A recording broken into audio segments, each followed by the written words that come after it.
The crystalline spires of Velcara pierced the violet sky like frozen screams. Dr. Marcus Chen stood at the entrance of the mind well, watching as another group of Velcaran scholars emerged, their translucent forms dimmer than when they'd entered, their telepathic voices reduced to whispers. "Another failure," Administrator Lysara said, her 4 eyes reflecting the dying light of her people's hope. 73 attempts.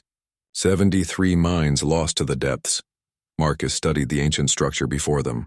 The Velcarans called it a curse, but his human mind saw it differently. A puzzle, a system, a problem with a solution.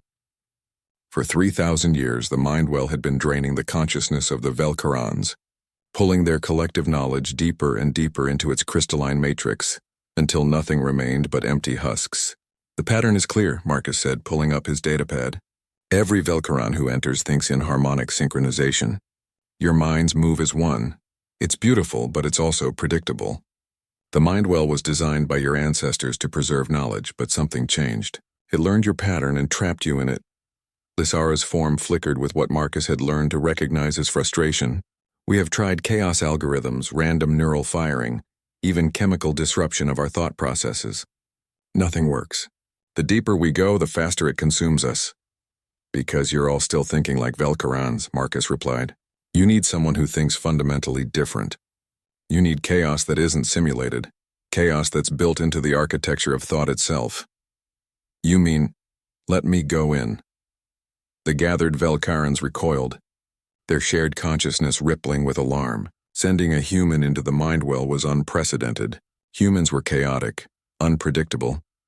Their thoughts scattered across individual neural pathways rather than flowing in the elegant unity of the Velcaran collective. But they were also dying.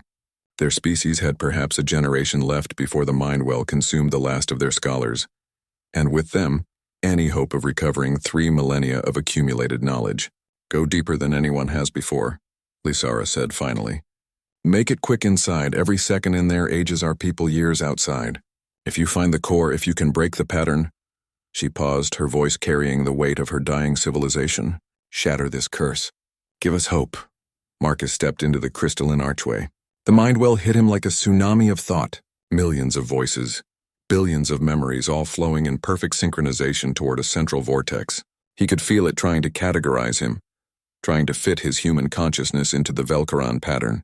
He pushed deeper, his thoughts deliberately scattered, jumping from childhood memories to quantum physics equations, to the lyrics of ancient Earth songs. The mind well recoiled, unable to harmonize the discordant symphony of human thought. Deeper. The word echoed through the structure, through his mind. He plunged down crystalline pathways that pulsed with stolen knowledge, past the points where 73 Velcaran minds had dissolved into the collective. The mind well grew more aggressive, trying to impose order on his chaos, trying to make him flow with the current.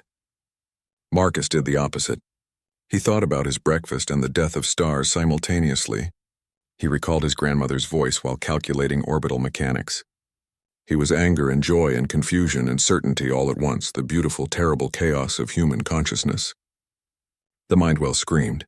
At its core, Marcus found what he'd suspected. Not malice, but a tragic misunderstanding. The ancient Velcarans had built a perfect repository for their perfect thoughts. But consciousness evolves, and over 3,000 years the mind well had optimized itself to preserve only the most harmonious patterns.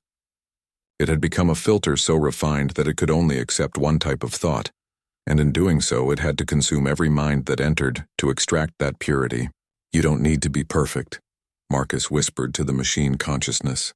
"Imperfection is preservation. Chaos is survival." He flooded the core with human thought patterns, contradictions, paradoxes, emotions that defied logic, memories that shifted with each recall. The mind well convulsed, its crystalline structure groaning under the weight of these impossible thoughts. Then something remarkable happened. The mind well began to adapt. It created new pathways, new structures to hold these chaotic human patterns, and in doing so, it remembered how to hold imperfect Velcaran thoughts again. The questions, the doubts, the individual variations that made knowledge alive rather than merely stored. Marcus felt the pressure release like a dam breaking. 3,000 years of trapped consciousness began to flow backward, returning to the surface, returning to the people. He gasped as the mind well ejected him, his body stumbling out of the archway after what felt like hours but had been only minutes. Lysara caught him, her form now blazing with renewed light. She gasped, the administrator said, using the human pronoun she'd chosen. Around them, every Velkaran in the city was gasping, a sound they'd learned from humans, a sound that meant surprise and relief and joy all at once. The knowledge, it's returning, not as a collective burden but as individual memories, as personal understanding. We can feel our ancestors again, not as echoes but as teachers. Marcus watched as the Mindwell's crystalline structure shifted, its perfect geometry giving way to beautiful irregularity. New patterns emerged, some Velkaran, some human, some a hybrid of both. You didn't just break the curse, Lysara said, her 4 eyes fixed on the transformed monument. You taught it to embrace what it feared most. You taught it that survival requires change, that preservation requires accepting imperfection. Marcus smiled, exhausted but satisfied. That's the human special ability right there. We're masters at being imperfect and surviving anyway. Sometimes that's exactly what the universe needs. As the twin suns set over Velkara, the Mindwell pulsed with new life, a beacon of hope built not on perfection, but on the beautiful, chaotic possibility of change. The curse was shattered. Hope was found. And humanity had proven once again that their greatest strength wasn't in their technology or their weapons, but in their gloriously messy, wonderfully imperfect way of thinking.